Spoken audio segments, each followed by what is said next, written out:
बहुत बहुत स्वागत है दोस्तों आपका हमारे यूट्यूब चैनल HSP क्लासेज में। हम लोग प्राचीन भारत का इतिहास पढ़ रहे थे। आज उसी क्रम में अगला चैप्टर पढ़ेंगे संगम युग। संगम युग में हम लोग थ्योरिकल ना पढ़ते हुए विस्तार रूप से नहीं पढ़ेंगे। इसके सिर्फ महत्वपूर्ण प्रश्न और उत्तर देख लेंगे, कौन कौन से प्रश्न महत्वपूर्ण हैं और एग्जाम में आए हुए हैं, वही प्रश्न केवल हम पढ़ेंगे। ठीक है दोस्तों, चलिए शुरू करते हैं। फिर पहला क्वेश्चन है आपका कि संगम शब्द का अर्थ क्या है। संगम शब्द का अर्थ होता है आपका गोष्ठी या परिषद या सभा। सभा। इसमें होता क्या था संगम में कि तमिल साहित्य के जो भी विद्वान होते थे वो एकत्र होते थे और उनकी एक सभा होती थी। और उस सभा में ये डिसाइड होता था, ये निर्णय लिया जाता था कि कौन सा तमिल साहित्य की रचना प्रकाशित होगी, कौन सी प्रकाशित नहीं होगी। एक प्रकार से तमिल साहित्य के लिए विद्वानों की एक सभा हुआ करती थी। दूसरा क्वेश्चन है आपका कि प्रथम और द्वितीय संगम गोष्ठी, कुल 3 संगम सभाएं हुई थी। इसमें से प्रथम और द्वितीय गोष्ठी का जो आयोजन हुआ था, इसकी अध्यक्षता किसने की थी? तो अगस्त्य ऋषि ने की थी। अगस्त्य ऋषि ने। अगला क्वेश्चन है आपका तमिल साहित्य की प्रमुख रचना कौन सी है? तो तमिल साहित्य की जो प्रमुख रचना है, जो एग्जाम में बार बार पूछी जाती है, तोलकपियम, ये आपकी प्रमुख रचना है। इसके रचनाकार जो थे, रचनाकार इसके तोलकपियर थे। रचनाकार इसके तोलकपियम के तोलकपियर। और इसे तमिल काव्य का इलियाड कहा जाता है। इलियाड दोस्तों ग्रीक साहित्य है। होमर ने इसको लिखा था। होमर ने लिखा था और यह प्राचीन ग्रीक काल में, मतलब प्राचीन ग्रीक जो साम्राज्य था वहाँ के विषय के बारे में इलियाड लिखा था होमर ने। और इनकी एक रचना और है, ओडिसी। इलियाड की एक रचना और मिलती है, ओडिसी। इलियाड में ही आपके राजा और देवता के जो युद्ध हैं उनके विषय में बताया गया है। और इसको तमिल काव्य का इलियाड या बाइबल भी कहते हैं। बाइबल आपकी क्रिश्चियंस की पवित्र पुस्तक है। अगला क्वेश्चन आपका है कि तीसरे संगम गोष्ठी का जो आयोजन हुआ, ये किसने किया था, इसकी अध्यक्षता किसने की थी? तो इसकी अध्यक्षता की थी नक्कीरर ने। ठीक है दोस्तों, अगला क्वेश्चन है आपका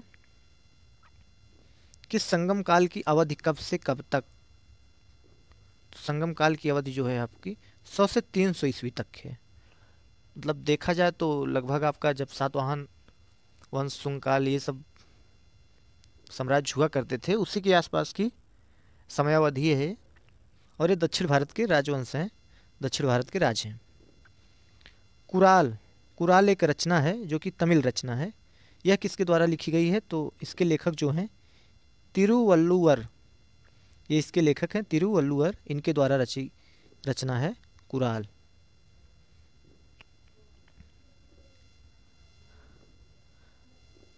अगला प्रश्न है आपका शिल्पादिकारम। शिल्पादिकारम किसकी रचना है? इलांगो की रचना है शिल्पादिकारम। इम्पॉर्टेंट है, कई बार एग्जाम में पूछा गया है। अगला क्वेश्चन है आपका कंबन द्वारा तमिल भाषा में रचित राम कथा यानी रामायण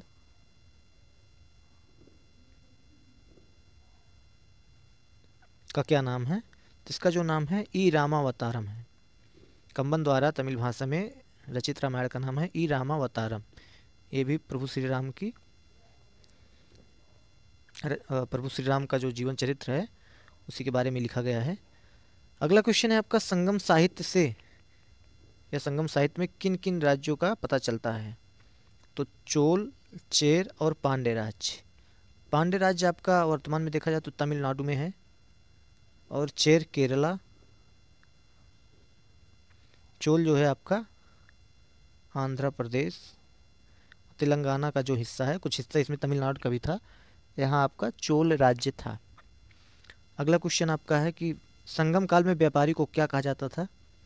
तो वे निगर कहा जाता था। और इसके बाद आपका अगला क्वेश्चन है पुहार और कावेरी पत्तनम की स्थापना किसने की थी? तो कराईकल ने की थी। चोल वंश के शासक थे आपके कराईकल। ठीक है दोस्तों, अगला सवाल आपका है कि चोल वंश का प्रमुख बंदरगाह कौन सा था? पुहार और कावेरी पत्तनम। कई बार ये पीसीएस में पूछा गया है कि पुहार और कावेरी पत्तनम या पुहार किस वंश का या किस राज्य का प्रमुख बंदरगाह था? तो चोल राज्य का प्रमुख बंदरगाह था आपका पुहार और कावेरी पत्तनम। अगला क्वेश्चन आपका है कि अरिकमेडु किस राज्य का प्रमुख बंदरगाह है? तो ये भी चोल राज्य का आपका प्रमुख बंदरगाह है अरिकमेडु। ठीक है दोस्तों। अगला प्रश्न आपका है कि चोल वंश की बाद की राजधानी कहाँ थी? यानी चोल वंश की राजधानी कहाँ थी? तो कावेरी पट्टनम आपकी चोल वंश की राजधानी थी। और चोल राज्य का प्रतीक चिन्ह क्या था? तो चोल राज्य का प्रतीक चिन्ह आपका बाघ था। चोल राज्य का प्रतीक चिन्ह क्या था? आपका बाघ था। चेरों की राजधानी क्या थी? तो जैसा कि अभी आपको बताया कि चेर केरल के आसपास का जो भी राज्य है वो आपका चेरों का था। और इनकी राजधानी का नाम करूर या वंजी था। करूर या वंजी इनकी यानी चेरों की राजधानी थी करूर या वंजी।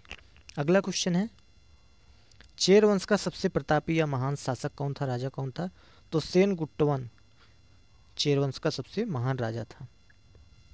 अगला प्रश्न आपका है कि चेर राज्य का प्रतीक चिन्ह क्या था? चेर राज्य का प्रतीक चिन्ह था आपका धनुष। चेर राज्य किस राज्य का प्राचीन नाम है? यानी चेर राज्य का वर्तमान औसती लोकेशन क्या है? तो केरल।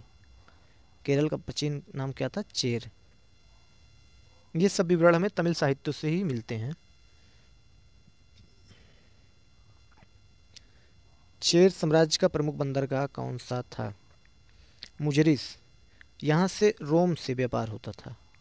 यानी मुजरिस जो बंदरगाह था ये रोमन व्यापार का केंद्र था। इसके अलावा एक बंदरगाह और था जिसका नाम बंदर था। ये चेर साम्राज्य का प्रमुख बंदरगाह था। अगला क्वेश्चन आपका है गन्ने की खेती की प्रथा किसने शुरू की? तो आदि गेमान ने गन्ने की खेती की प्रथा शुरू की थी। अगला प्रश्न है कि कुराल कुरल क्या है? तो कुरल क्या है? आपका धार्मिक कविताओं का जो संकलन है वो आपका कुरल है। अगला प्रश्न है आपका कि किस संगम वंश में स्त्रियां शासन करती थी? तो पांड्य वंश में पांड्य राज्य में आपकी स्त्रियां भी शासन करती थी, ऐसा उल्लेख संगम साहित्यों में मिलता है। पांड्य राज्य की राजधानी क्या थी? तो मदुरै आपकी पांड्य राज्य की राजधानी थी। किस शासक ने समुद्र पूजा की शुरुआत की? सर्वप्रथम समुद्र पूजा की शुरुआत किस शासक ने की? तो नोडियोन ने। ये आपके पांड्य वंश के शासक थे नोडियोन। पांड्य राज्य का प्रतीक चिन्ह क्या था? तो सबसे ज़्यादा मछली मारी जाती है आपके तमिलनाडु में, यही आपका पांड्य राज्य का वर्तमान लोकेशन भी है और मदुरै इसकी राजधानी थी। तो पांड्य राज्य का जो प्रतीक चिन्ह था वो मछली थी। अगला प्रश्न है आपका कि किस राज्य के संरक्षण में तीनों संगमों का आयोजन किया गया? दो संगम आपके 1 2 3 कुल 3 संगम हुए, जिसमें से 2 की अध्यक्षता अगस्त ने की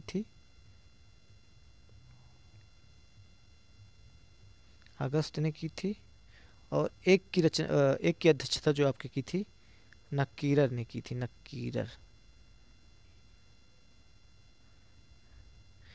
और ये तीनों संगम जो हुए थे आपके पांड्य राज्य के संरक्षण में हुए थे।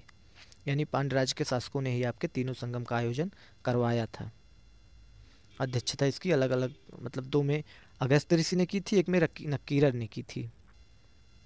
अगला प्रश्न है आपका कि किस चोल शासक ने श्रीलंका पर 50 वर्षों तक शासन स्थापित किया हुआ था?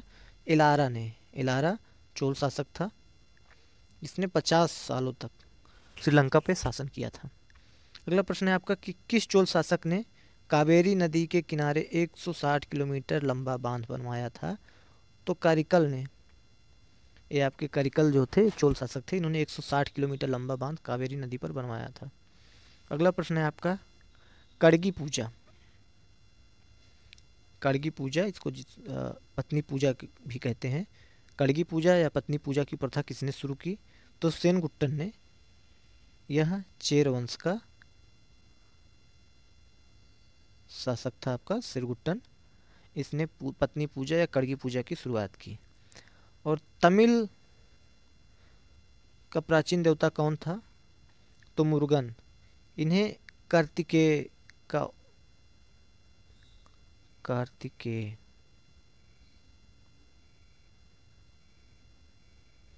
कार्तिकेय का ही प्रतिरूप माना जाता है। कार्तिकेय आपके भगवान शिव और पार्वती के सुपुत्र थे। और तमिल का प्राचीन जो देवता थे तमिल के कार्तिकेय थे। इनकी जो सवारी थी मुर्गा थी, मुर्गा।